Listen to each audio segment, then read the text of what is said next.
torn away at all of my ability to experience joy and happiness by talking about camera testing. And you watched me forget how to spell. My spreadsheet skills fall apart. I can't count. That's where I am with this. But I am so happy that we have this wonderful bookend to this episode. I'm excited.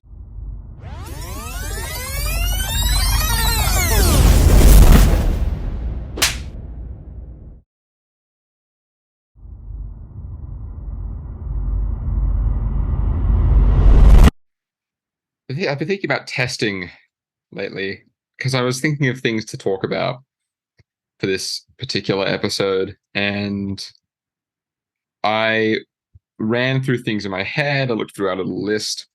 The second whenever I would land on testing, either mentally or in the spreadsheet, I go, ugh, no, I don't want to talk about that. That sucks. And then I realized that's probably that's probably makes it worth talking about in a lot of ways, because I hate it so much, and I really don't like it. I remember one of the advanced cine assessments was a camera test, I believe, from memory. And that one was incredibly helpful for me because it enlightened me on exposure calculation, because naturally we had to have an understanding of that before we even performed the test. And I came out of it being like, yeah, I know exposure calculation. And we did this exposure test and everything. So I came out of it with like a greater understanding of exposure, and therefore felt very successful having performed the test and been like, yeah, 100, 2.8. Awesome. And that's very, very, very helpful. And then the test itself was a complete failure. Like the actual, like we didn't fail it, but we didn't get fantastic marks. And it was completely justified. Like it was just not in control. That was like a scientific method test, right? So I'm going to be complaining about two kinds of tests in this particular discussion, namely the scientific method equipment tests and like the setup tests, testing on location, or like with my Barbies with like certain lights and everything. Setup tests I'm fine with. My second testing experience, right, was a lot of fun. You probably remember it because it was like maybe a straight month of me messaging the cinematography Discord like twice a day, being like, hey, what do you guys think of this picture of Ken with this light and with this angle? And then doing that for like a month. And then it was for this scene in our short in a pharmacy that I was really excited to shoot because it was the only interior location we had. And I tested that like to oblivion. It was like my number one focus for the entire pre-production process.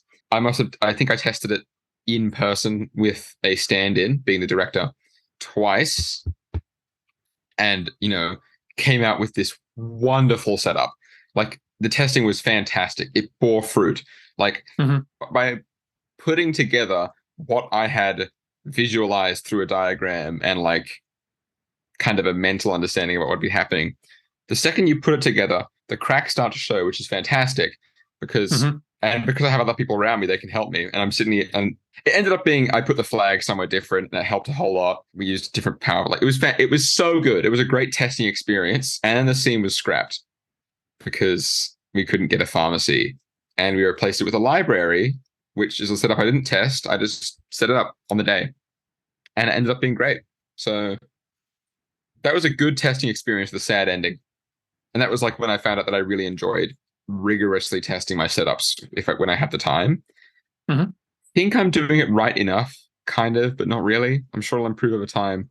But, I want to hear what you have to say about the scientific method, horrible equipment tests that make me want to tear my hair out, as well as the setup tests and everything.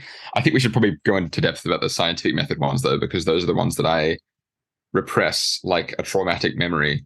Those things are just no good.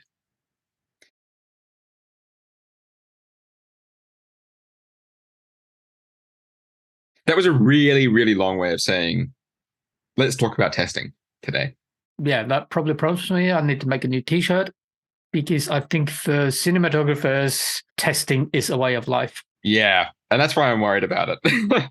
I need to get my brain wrapped around this particular element of the life. I would estimate that probably 95% 5% of my camera and lighting knowledge from university didn't come from university. It came from online discussion forums, bulletin boards, pre-Reddit, pre-Discord, like the kind of precursors to those kind of interactions. The ones that just looked like HTML code, like... Well, not even. Yeah. Not even. Fantastic resource. Some of the boards I frequented, you would have camera assistants who had worked on the Rock, Pearl Harbor, Armageddon, regular contributors. The DP of Quantum of Solace and Casino Royale, regular contributor. That's the kind of level we were talking about. So as a student, like kind of having access to people like that was just...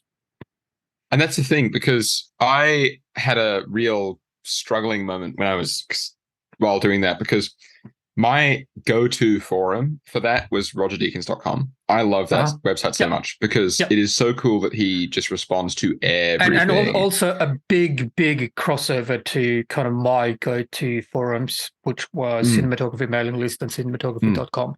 So a lot of the contributors on those forums are also big contributors on the Roger Deakins forum. I remember particularly at the time I was using Barton Fink as a bit of an antecedent for like the lighting style, and I was like, how is this done? You know, not to copy it, even though I did, not to copy it, but I did. And I saw one guy being like, hey, Mr. Deakins, how did you light this one shot in Barton Fink? And Roger Deakins responds with, in like the awesome, fantastic way that I think has become like, it's one of the best parts about the culture, which is the response of, figure it out, you know, why don't you try it first, see how it goes and test it, right? And this kind of what I wanted to lead to is, I think from my experience, my observation is that out of all the crafts within the industry, cinematographers are probably the most collaborative in terms of sharing the process and nurturing the next generation, at least in a way that has been documented and is visible, if that makes sense. So other crafts may be doing this, but if they are, they're not sharing it as widely online as cinematographers are. Post is a close second. Oh, yeah. That is, I would say, all over the place. Probably cinematographer and post are tied. I think post has definitely got more exposure in like large scale online tutorials and stuff, and like very active YouTube. I think one of the funniest parts about that particular forum interaction, there was a final part of it, was my bad. Roger Deakins goes like, hey, just test it out, figure it out, come back to me, show me your results and everything. And the guy goes, no, not like that. Tell me how you did it. And then there's a response from Roger Deakins just going, okay. It just kind of runs through it like really briefly after figuring out the culture. So funny. And it was just exactly my point. Laying out the level of people who were contributing regularly on these boards, we are talking people who are working on like name level, household recognizable productions around the world, right? They don't have to answer these questions. No. Rather than take the easy route in answering the question, 218 case through a unbleached muslin booklight and a couple of 12 by solid negs, there you go. That would be the easy way if they even wanted to answer, right? Yeah, but for whatever reason, they choose the cool way. That's the culture. Is rather than kind of just give that simple answer is, as a noob on these forums, this is where it helps being a little bit of an introvert, a little bit shy around meeting new people. It's like I'd kind of sit back a little bit, read the posts in the beginners part of the forum and go, okay, so I shouldn't be asking that without trying this, and shouldn't be because there was a canned, tinned response to any student question. How do I do X, Y, Z? Have you tested? As in, have you tested? Yeah. And then come back to me when you have tested. So these people at that level actually making more work for themselves, give like a 1 paragraph quick answer. They're actually waiting for you to come back. And then they'll give you some critique and feedback and some pointers, and then come back when you've tried that. And it just goes on and on and on and on and on. So I have long been saying for want of that actual practice culture that we've been talking a lot about, testing is the closest we come in cinematography. Oh yeah, that's probably the most.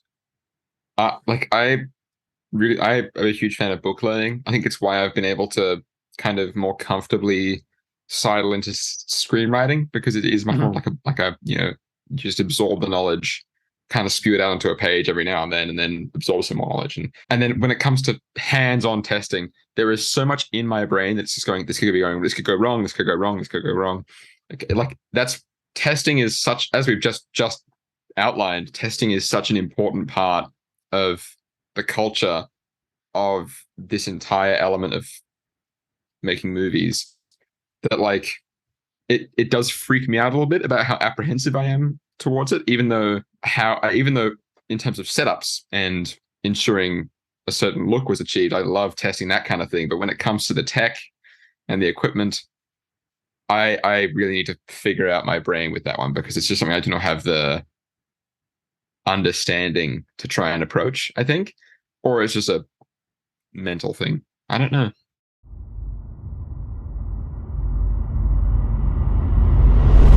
I felt frustrated to have it scrapped, but it was like an empowering experience, because I had thought of a setup, made a diagram for it. One of the most important parts of it was also literally pushing it through the Kim filter as much as I possibly could, which was an incredibly helpful process which was a small scale version of the forum culture that you just spoke about, which was I would go onto the cinematography forum. Why do you think certain aspects of my teaching approach is the way it is? Because you grew up with that. You developed as a practitioner this beautiful world of professional cinematographers who were busy and rich and all these things, and still were like, here's this person who wants to know how to blank, and I'm going to spend a week returning to this person to see how they're going. Just to circle back with that, I believe it's very much a case of everyone paying it forward. Yeah, that's one of the nicest parts about the entire culture. I love that. That's so nice. We've all had someone or a group of someone who's kind of taken the time, given us the patience, when really they just wanted to smack the forward and go, why? Some of them, have moved on, they're retired, moved on from life altogether. So you can't actually pay them back. The only way you can from life. So the only way you can return the favor is to try and contribute the same for the next generation. I'm a really big fan of the entire I think that we wouldn't have started doing this if it wasn't for the intensity of the learning culture in this particular part of film, like in the entire cinematography span. You just don't. Anyway, I'm getting distracted. Part of it for me is, we were talking a little bit about pre-production the other week. Yes. Yep. And I was kind of saying, oftentimes in my productions, it doesn't look like I'm doing much pre-production. Except for standing there in the room I'm and going, leaning on 20 years of experience, right? Yeah. A lot of it is intuition. But what is intuition?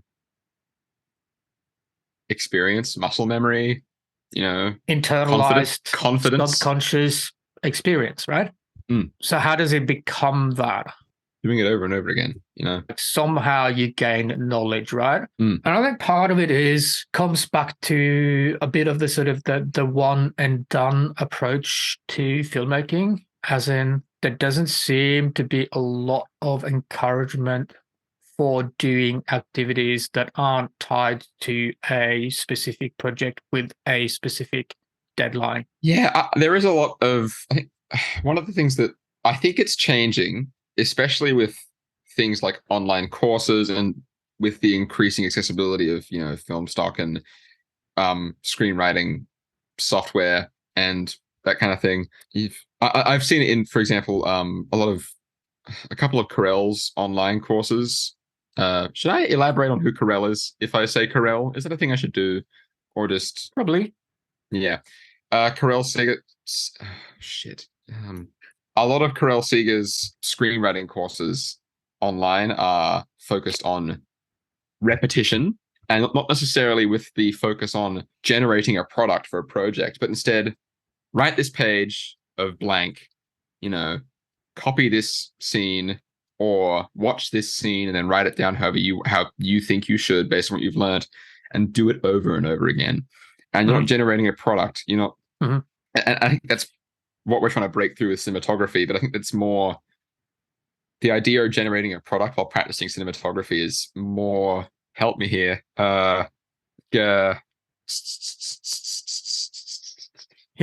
Like cemented, like it's more like a cultural Ingrained? practice that's more ingrained because of the whole film stock thing you've spoken about before. There's more urgency to generating a product because a film stock costs more than paper. So I've noticed that it's changing a lot faster with screenwriting. Even older screenwriting books encourage you to just like write for the sake of developing your skills, not to generate a product. So much of practicing and testing is way down in the idea that you're supposed to be generating a product whenever you pick up a camera. When it's, you don't need to. It's not a waste of time if you haven't generated something by the end of it that you can show to people. Well, I mean, I believe, feel free to correct me if I'm misinterpreting things, but I believe part of why that lighting setup test didn't feel wasted to you is that you came out with knowledge and understanding of how things work, both in terms of how to actually create the setup. But to me, it sounds like you may also have learned something about the process of lighting look development. Am I right in saying that? Oh yeah, that was like I had like the time and I gave myself the time and headspace to figure out how I wanted it to look, and then with a lot of help from you, figured out like what exactly I needed to generate that look. Looking at photos of it now, actually, because I've been quite poor about it and not saved all of it to like my computer, like all the photos. I'm looking at the setup now, and pretty excellent. I don't know where I'd be without your aggressive threading of stuff on Discord. If you remember when we ran through this, yeah. So when we talked about when I did this testing, again, Kim would insist that we did a thread on Discord. Now it's been it's been very fruitful. Again, that comes from the old style bulletin discussion boards. Oh, that's a good point. They would have moderators on their forums go like, no, that's a reply to this. Move it over. No, that's post. That's not lighting. Move it over. And it seems frivolous at the time, but it's like pretty wonderful once you look at it in the end. And it's so nice. I'm just looking at it right now. I don't know if I should get like a photo or anything. I don't think I need to. So nice to look at how shitty my initial setup idea was. That was the best part about testing the setup, was that I went back and looked at the diagram, the initial diagram. I'm like, wow. See, that was a piece of shit. When we were talking about exercises earlier, yeah, building habit for exercises. Do you remember I was saying record your first attempt, seal it up, put it away. Later on, when you start struggling and feeling like you're not going somewhere, go back and look at it and see how far have you actually come. Yeah, that was I can now define the knowledge that I came back with from the pharmacy setup.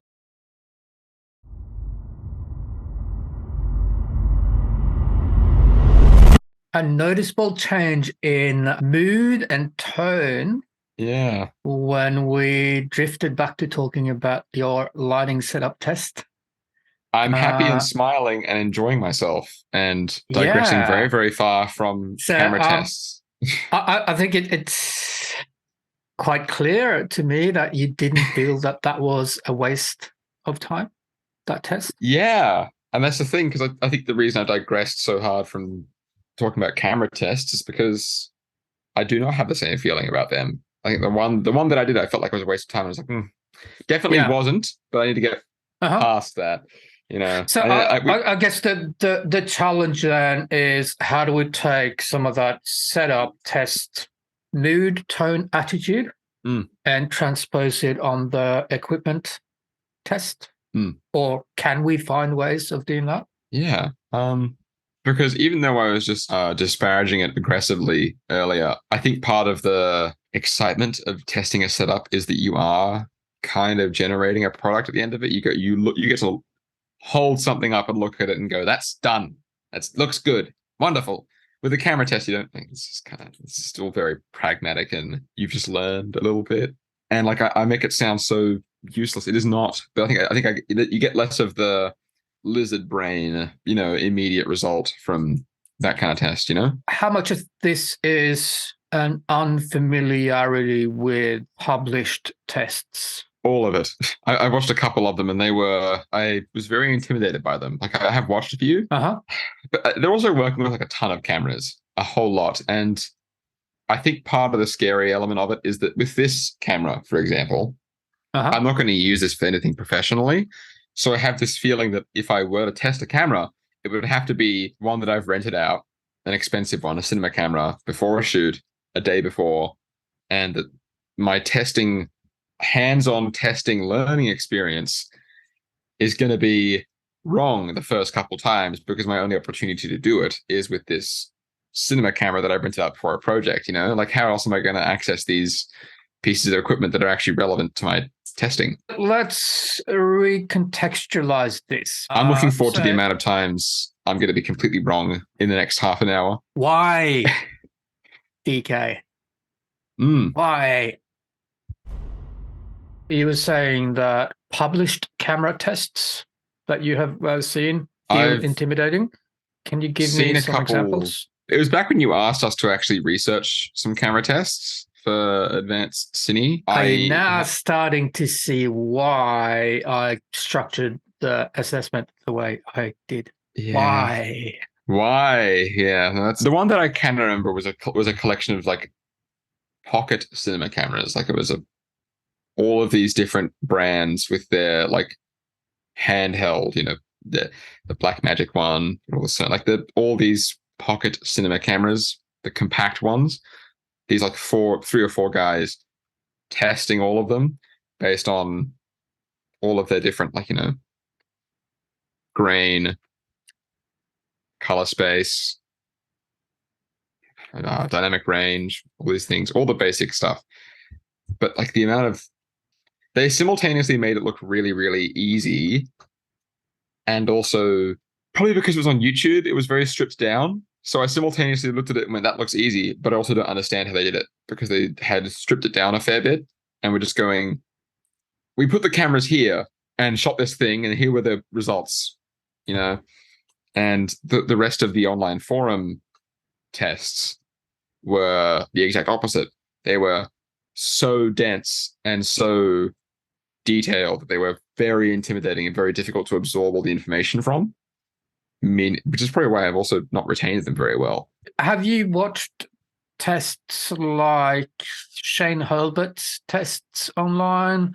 Have you watched any of Steve Yedlin's tests online? On account of having not heard of these, so what's the Steve? Steve Yedlin shot The Last Jedi. You don't say. That's. Oh yeah, he's Rian Johnson's pocket cinematographer. Does he have what's his account? What? That is. I'm kind of shocked about that because that's one of my favorite blockbusters aesthetically. If you Google Steve Yedlin resolution tests. God, I can't believe I forgot that guy's name. That is a shameful moment for me. Like Rian Johnson stuff is okay. And from my perspective, you should also be ashamed for this because this particular test was given as an example of testing in a particular unit that a particular student undertook under a particular lecturer. Don't know who those people were, but Well, I'm talking purely hypothetical, of course. Hypothetically, though, yeah. Yes. This is where I think my resilience begins to fall apart because I can guarantee you that in the throes of the trimester, with other assignments and stuff to do, I opened up the resolution test and saw it was an hour long and went, I'll watch that soon. those kind of tests, both Steve Yadlin's and a lot of Shane Hurlbutt's, they're a little bit abnormal because they are, both of those practitioners are giving them some kind of added production values that you normally wouldn't bother going to in terms of testing. But I think that level does make them eminently more publishable. Yeah, and like accessible and watchable, I think. You know, the lack of the feeling of less of a tangible product from your camera tests maybe kind of take some clues from someone like Sharon Hurlbut and Steve Yadlin, as in thinking of the actual test as a publishable, here's what I have learned here, and by me learning it, viewer, could also learn X, Y, Z. That is a Do you think fantastic that idea. would give you a bit more of an incentive to... I need things to fill my Instagram account with. Right now, it's just a couple pretty photos from a music video. That is so aggressively Gen Z, though. I'm going to do this test because I need content. But I mean, if it motivates me, then... Yeah, but also, you know, like, these people are my generation. Steve Yadlin and Shane Hurlbut. That's a good point. Yeah. You know, and if it helps other people as well to basically run through a small scale version of what we're doing right now, basically, you know, publishing the learning experience. And the other thing I think as well is, could you see a test methodology as an outcome rather than the test result itself? Oh, so if a test is not necessarily fully successful at first, or if it's a real struggle, I could come up with, instead of a great result, a better methodology, which is what I want to talk about, actually. Sorry. And in that way, go on though. It doesn't become a waste, in as much as, yeah, the result may be invalid, but I learned that I have to be tighter with my control variables. I learned that XYZ is not a good control variable, or I learned that I am changing too many independent variables.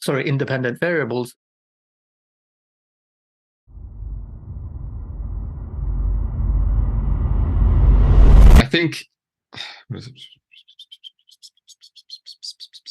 methodologies as well is where I struggle so badly with those. And I realize that watching tests and, you know, like looking at other tests is going to help me out a fair bit. But because of how steeped it is in a scientific method and how bad I am at retaining that, I really struggle with juggling variables. I think it's a real personal weakness of mine, to the point where, like, during my short, I was sitting there going, like, there are so many things to think about right now. I am definitely forgetting something. And even though I pretty much wasn't, it's just like, because I'm so bad at juggling a bunch of variables, it's like an instinct of mine to be like, I'm forgetting something. And I know that I am. I need a lot of help with methodology as well. Be conscious of what type of tests. There isn't just one. So do you remember I was running through 2 major types of tests? Yep. The 2 most common tests for cinematographers. There's the over-under test. That one was fun. No, I'm talking more broader categories. Oh, dear. That was another Ethan is wrong moment. You may need to repeat them to me. I'm wondering whether a table might be helpful here. I love a good table. I'm a big fan of I need things put in front of me in a sorted and allocated nature. Yeah. Yeah. So I think this would probably work best in a table with 2 columns. So we got A, B, comparative, ARATIVE, I believe. Yeah. I have like 1 or 2 words that I have never been able to spell properly, and I just avoid them like the plague. Did I not talk about the kind of hyper-specific dyslexia? Yeah, hyper-specific. As in, like, certain words. I have always never.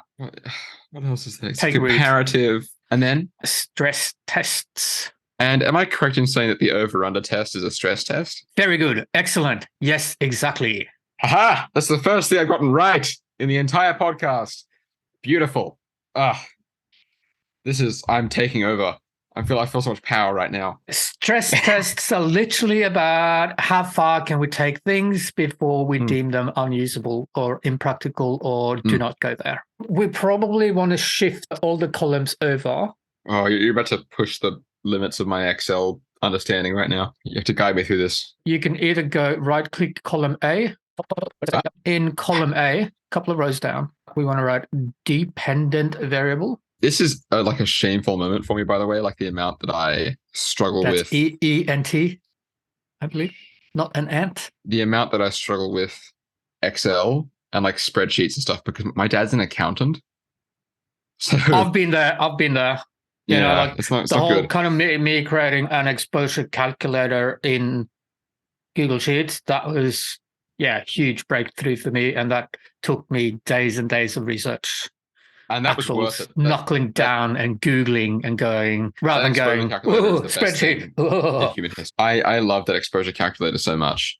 I'm so happy it exists. I need to gush about that for a second because I calculated all of my exposure before I went on set for the shoot. But whenever I was in a pinch, I would use that. It was so good. Dependent variable is what you want to test.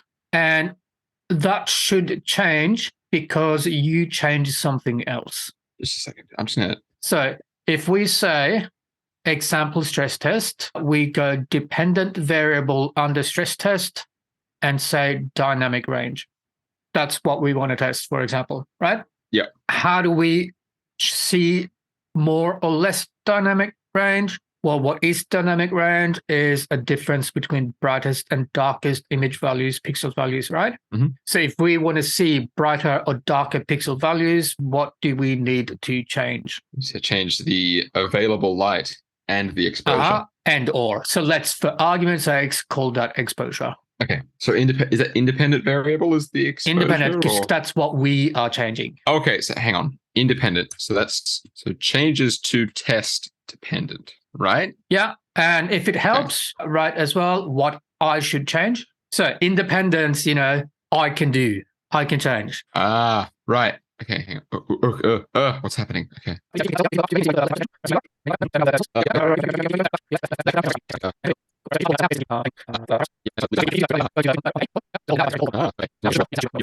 Wonderful. All right. I feel like a lot of like fight or flight whenever I'm asked to do anything in Excel. Whilst we're on that, probably to make it easy for yourself.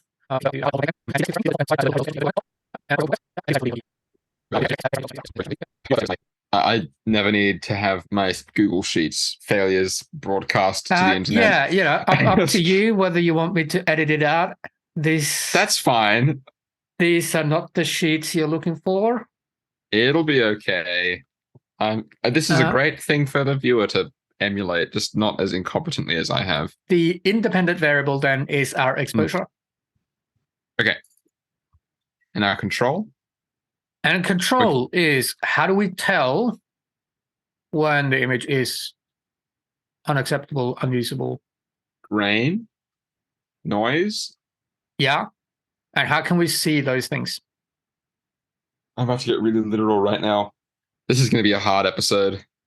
Have you seen the type of camera tests that go low light test of XYZ camera? Yes. Right? And they walk around street at night? And there's so much out of their control that it's kind of... Yeah. So, it feels a bit pointless. How bright are the street lights? Who knows? That funky green cast in the shadows of skin tones, is that because of the color quality of the street lights, or is it because of the color shift when you go low light in the camera? So part of the whole control is to take away what could be changed by other factors. So a way of thinking of control is, how do you know that it's not XYZ? I'm seeing the works of a very, very, very useful document in this. Controls are there to let us sort out, how do we know it's not XYZ? Mm-hmm. So we want to keep our test subject the same. That's the part that freaks me out the most. That's probably why that's where all of my methodology starts to fall apart. because I do have a vague awareness of all of this. Yep. It's making sure my control is secure is what freaks me out, because there's so much out of my control from my perspective, like it's like a kind of a toolkit thing. Do I have the tools to actually have all of these things under my control? If you want to be serious about cinematography, then testing is something that you need to get sorted. And part of that means you need to lock down some basics for controls for testing. They can change over time, but there are certain essentials. And we kind of started alluding to it last week with the lens tests. What do you want to know about dynamic range is when does it clip, when does it crush, right? That's probably the most basic about the dynamic range, right? But what we find also very often is that towards the extremes, we also get a different color response, both in terms of saturation and sometimes we get a color shift. So it's good to have some way of seeing when does the color start to deviate. That I was not aware of. I'm going to steal your line. Yeah? I smell an exercise. I'm so excited. I am absolutely jumping out of my seat right now, metaphorically. That is, what's the sitch? What's the exercise? Lay it on me. I'm ready. Go. An over-under test. Damn it. I don't want, that's not a fun exercise. That's a scary exercise. You set yourself up for that one. At least I have something postable. Here's this over-under test I did wrong. Comment the top 5 things I did wrong in the comments, guys. In terms of exposure, what we're really looking for is a way of knowing how far over and under are we at any given exposure and see when do the bad things happen in terms of dynamic range. So I'm assuming with the control, if we're altering exposure to check dynamic range, the control would be the available light? We're not there yet. You're keeping it the same, or we're not there yet? We're not there yet. Man, so much to think about. So let's stick with the test subjects, i.e. what are we actually putting in front of the camera? Yeah. And in my opinion, this is a double-edged sword because on the one hand, the inconsistency in what we are photographing is what makes most kind of amateurish camera tests almost unusable. Because again, how do you know it's not the street light? How do you know it's not the weather? How do you know it's not the costume that a wardrobe and something someone is wearing? How do you know it's not the variation in individual skin tone, like whatever? You were just verbalizing all of my thoughts right now. So for those reasons, we want to keep the test subjects, what we put in front of the camera, the same over and over and over. Yeah. So the flip side, the other edge, so to speak, is by doing so, for someone who doesn't know how to view camera tests, they look extremely uninteresting. They look extremely boring because it is, nothing's happening. It's the same objects over and over. That makes no sense. Why do we keep looking at them? Nothing changes. Nothing happens. And no product has been generated. Do you remember what are cameras basing exposure on?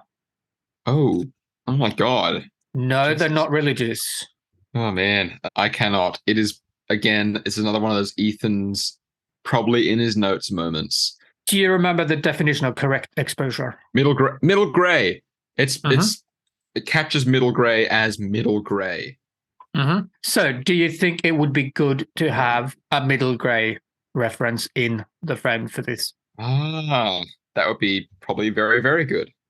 So I would say at the very least, make sure we get a gray card in there somehow. So I would say, again, like for someone who wants to be serious about the testing for cinematography, there needs to be a little bit of investment in a properly calibrated gray card. So that should be an 18% gray card. That's 18% gray card. I gotta write this down. You could just Google it right now. That's so true. I have a repository of the most information in human history right in front of me right now. There is going to be some variation, but again, as long as you don't keep swapping between different gray cards all the time, then this will last you for a few years. Yeah, So where would you recommend I go? doesn't matter. eBay it But is. I would probably try and go for something relatively big-ish. So, for example, that 10-inch by 8-inch is good. 4x5 is probably less useful. You want a grey card in that? What are some indicators when colors are a bit off? Oof. Okay. This is going to test my knowledge or lack thereof. What do you mean by a bit off? As in, colors don't seem quite right. My knowledge of color is so poor. This has been the most knowledge intensive episode, and it's getting a bit like I'm all for learning through failure, but there has been so much extreme failure here of basic information retention that like I got to be honest with you. At this point, you better be like you got to be like leaning into the camera and being like, and now to record the test, press the red button. You heard the whole kind of big debate about Sony colors versus Canon colors. Yeah, that is one thing that I will never understand. I mean, I will, but like I hear that all the time, and it's just such a convoluted debate and something that I don't really shoot much on my DSLR. That it's not something I've ever seen as being super important to me right now. Where you usually see people go fight about it is skin tones. Right. We can really tell when skin tones aren't right. So it's good to have a consistent skin tone type of reference. Oh, okay. Do you mean like a person or just something that is a skin tone? So yeah, usually I prefer having a person in there, having an actual person in the test frame, in the test setup, is a little bit like that takes a little bit of experience to account for the exact that is true. complexion. You know, are they hungover? You know, did they just go for a big run? That will change things. So I think for now, this isn't a long-term reference, but it is something that is going to stay consistent over quite a long period. Is a brown egg, is roughly skin tone. So we're looking at middle gray and an egg. You can get fake eggs, so you don't have to kind of worry about breaking it. That's good. I have historically kept a fake rubber egg in my fridge for about 3 or 4 years, just because I think it's funny every single time I run out of eggs. And I have one egg left, and I go, oh, I have one egg left. And I pull it out. It's a little prank I play on myself on a regular basis to keep me on my toes. So, yes, I have access to a rubber egg. Then we want to see some other colors. So, ideally, the colors you want in your test frame. This is longer term. We're going to find workarounds until we get there. But you definitely want the 3 primaries and the 3 secondary colors. And is this another one that Ethan knows he doesn't know? Ethan knows he doesn't know what the primary secondary colors are. Yes, that is very true. Primary colors are not RGB, are they? They are.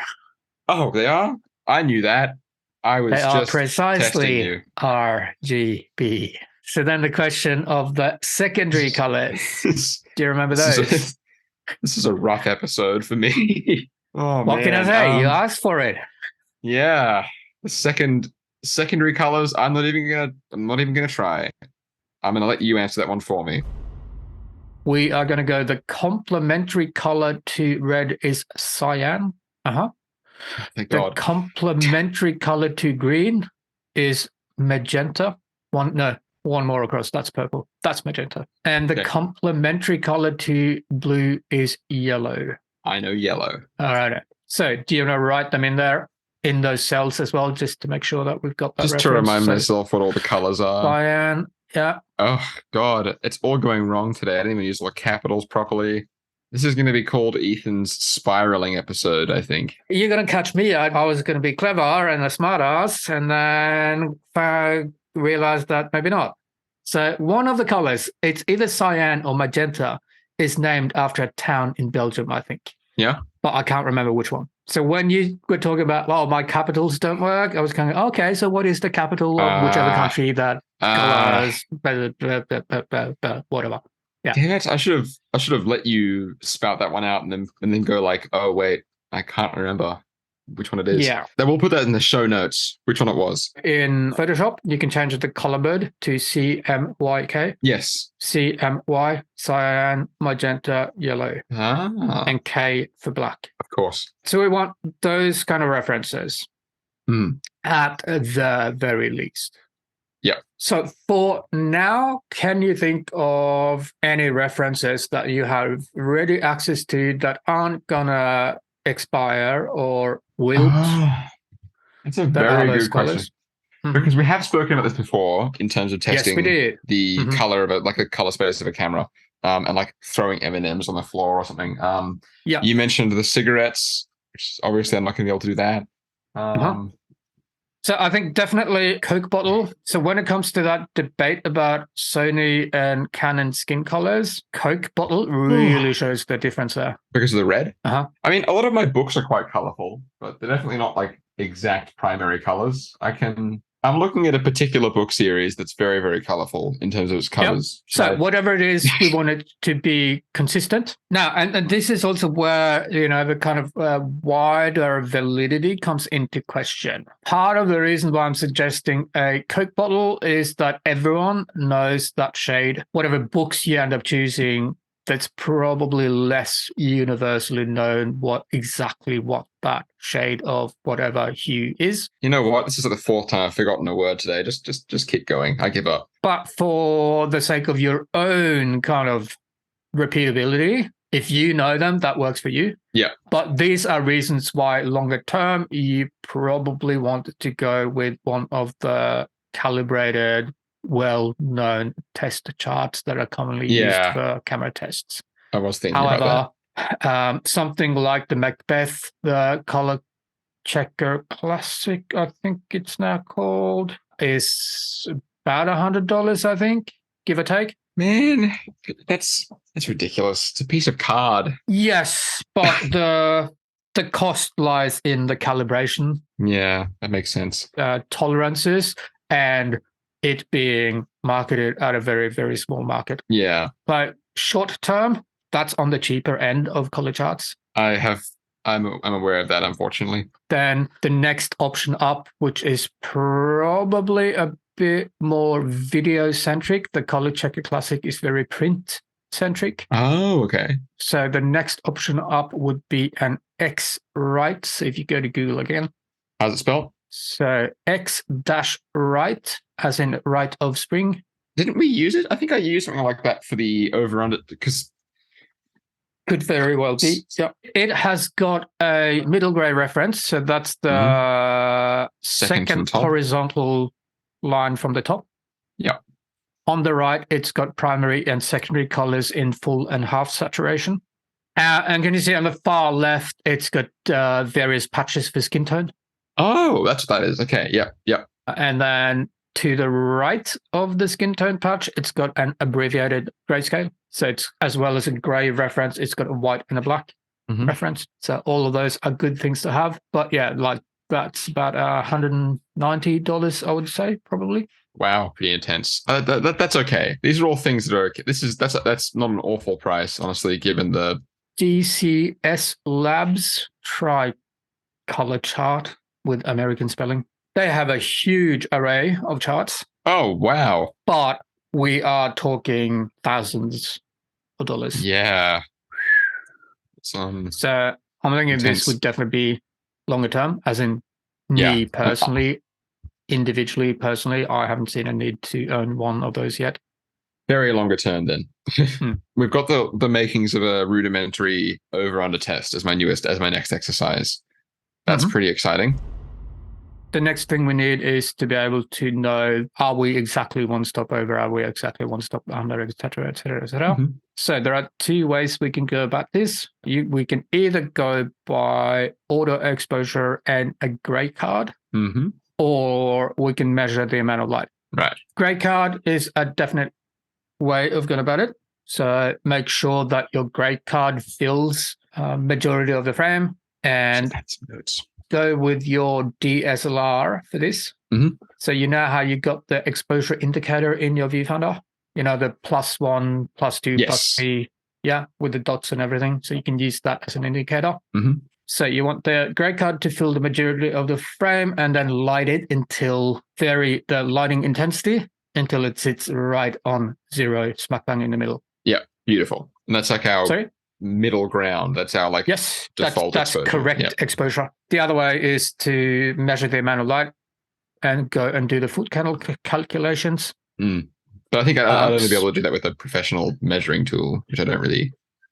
Oh, I could rent one. Again, it depends on two factors. How much do you want to learn this? How willing are you to look like?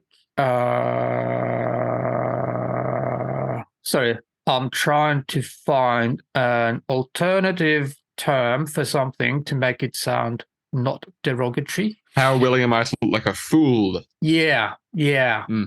Let's go with that. Because you can get something called a lux meter for about $60 compared to a Lightmeter for $450. Yeah. So if you go to Google, here you go, digital light meter. That one there. So I've got that one just to prove that it is possible to work with it. Beautiful. I've also got a proper light meter, but this is kind of to show students that you can do this without having to spend 500, 600, 700, 800, whatever. Once you've worked with a dedicated light meter, like photographic or cinematographic light meter, these are a bit of a pain to work with. But it's still doable. If you are looking for alternatives, viewer, if you're looking for something similar, make sure that your lux meter can also read Footcandles. This is essential. Measurement unit of lux doesn't line up very well with exposure calculations. So we really want to make sure that our light meter can give us a readout in Footcandles, which I know this one can. Okay, thank God. Yeah, as I was about to say. Can you see how it says Lux-FC? Ah, beautiful. Lux/Footcandles. Oh. One more question about this test. Obviously, I'll have a number that I'll probably direct message you over the course of the next 2 weeks. But for now, so I'm assuming we're keeping the available light the same. Yes. So what I generally do to change the exposure, you've got two options then. Yes, awesome. Because we're shooting stills, you can either change the aperture or you can change the shutter speed. I generally go the aperture, but that's because I very often, if I put a person in there, I don't want the motion blur to be a distraction. Yes, very true. For this, you could quite conceivably go shutter speed because you know you're going to lock it down, nothing's going to move. The other reason why I've stuck with the aperture is that there's certain cameras shutter speed is a factor when it comes to noise. So you don't want that to kind of change and come into it. I would ask about that, but I feel like if I do, that'll be another whole episode. We're going to go into red cameras and thermal management. Oof, thermal management was I'm not even going to get into it, actually. I presume, like, in terms of ISO, we're after just kind of the native or of some variation of it, like 800 or something. I think we start there for sure. And this is probably where you want to go with a little bit of Googling for that. As in, if we're going with your 80D, I suspect that the native ISO for that is 320. Oh. Okie doke. I will do my research. I have found myself that 5 stops over and 5 stops under covers what I needed to know, as in image will usually fall apart before that. So I do 2 series. I am quite kind of meticulous about it to do it the same way every single time. So that I don't know that I skip so I know that I don't skip anything. And B, that I remember what I'm doing. So because I call it an over-under, I do my overexposures first and then my underexposures. That is very clever. But, you know, if you want to swap that around, it's really up to you. No, that'd be a good way of keeping it in my head mentally so that when I name the test, I can think about how I did it. Bit of a mnemonic device. Yeah. So I do 12 exposures altogether. Yep. Okay. For the over series, I start with 1 correct exposure and I call that +0. So I know that whatever coming after is the overexposure series. I remember doing this. I do a +0, +1, +2, +3, +4, +5. So technically 12 because you're doing Yeah. you're gonna do Yeah. a -0 and then a -1 and a -2 and a -3. Yep. Okay. Exactly. All right. Awesome. Wonderful. This is all coming together in my head mentally. I am feeling a lot better about this than I was before. Going forward beyond that then is about, sorry, I was trying to click on your cell. Why does this not highlight? You're Shall not I? the only one who cannot drive a computer. I'll challenge your computer inabilities with my own. We're doing our best. Our combined computer knowledge is running this entire show right now, which is not very good. I think going forward then is figuring out what is your dependent variable, and figuring out how do you manipulate that. What do you do that can change the dependent variable? That thing that is your independent variable, and then you need to figure out, literally asking yourself, how do I know it's not something else other than the independent variable I have chosen? Yeah, I'm going to choose aperture for my independent variable, just because. Well, I mean, that is how you control the exposure, and the exposure is the Yeah. independent variable. Yeah. But I think like literally asking yourselves those two questions, what do I do that changes X, Y, Z?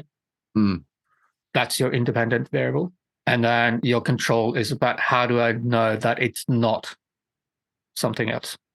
Also, I think really, really, really, really important is not to fall in the trap of trying to make multiple tests into one. Oh, yeah. I think that was the issue that we ran into during the other assessment, was that we were like, let's test like 6 different things at once. Having said that, I'm just going to completely contradict what I've just said.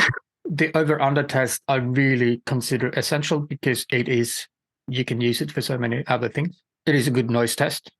Ideally, longer term, you want to be doing the over-under test on every ISO, or at least every full stop ISO. You probably don't need to do it on every third stop increment of ISOs. It's also a really good test for recoverability. Yeah, I remember you talking about that. Not just in terms of how far overexposed can I go before the image falls apart and I find it unusable, but equally important, how far over can I expose and pull it back and to save correct it. exposure, and recover it. Now, in that vein, in terms of recoverability, should I conduct the test in log? Yes. I figured, because in any scenario, I'd be shooting the log or raw, so I would probably want to do it in either of those. It's also a really good test for what I call shooting over for under. Day for night, that kind of thing. For example, so getting clean nighttime scene from well-lit footage. For example, for Mad Max Fury Road, is that the VFX supervisor, through testing, ended up recommending shooting 4 stops overexposed for the night scenes, for the day for night scenes. I do find that shooting night scenes, you are better off shooting either correct exposure or a stop over. It's also a good test for working out what is right exposure as opposed to what's correct exposure. Yeah, which is a very, training very that eye distinction. of like, what does night look like to me? Is it -2 stops, or is it -3 stops, or is it -4 stops? What does a dreamy kind of flashback sequence look like for me? Is it a stop over? Is it 2 stops over? What does alien abduction look like to me? Is it a stop over? Is it 2 stops? Is it 3 stops? Etc. etc. So it is kind of my Swiss Army knife of a test. But not in the way that it sabotages itself. But not in the way that I'm throwing in multiple independent variables. I'm still only changing one independent variable in the test. You're just getting a lot of information from the results. Yes, I am. Yeah. Awesome. Brilliant. I'm very excited to actually conduct this now. I was so scared last time, but now that I have this beautiful spreadsheet to explain how it works, I am pretty pumped. And to post it and to get 6 comments about why it's wrong. Please tell me. Can I ask, I kind of deliberately, when we went through this, kind of wanted people to work things out a bit more for themselves. Do you think that was maybe not the best way to go about it? Do you think it would have been better at the time if I'd broken it down like we are doing right now? I think at the level that we were at, maybe, yeah. I don't think I had the expertise or the confidence to figure it out for myself. Again, I figured out how to calculate exposure doing that test. And I think I need to have a more solidified understanding of exposure like I do now before I conduct that test properly, instead of finding out how it works while doing it. But like, it's also like fair enough, because like, it's good to learn how to do things yourself by putting it together yourself. But we may not have been at the right stage. Okay, that's very useful feedback for me, because my kind of take on it, my approach was that testing methodology isn't very well documented. No. So everyone kind of makes up their own. So chances are, in a lifelong career of cinematography, at some point you are going to have to create your own methodology for a test of whatever. Yeah. So that was kind of why I was approaching it more in terms of principle. That makes a lot of sense, honestly. If you do want to make the test subject a little bit less boring, then maybe Ken and Barbie. Wonderful. More Ken and Barbie representation. The test scene a little bit more character.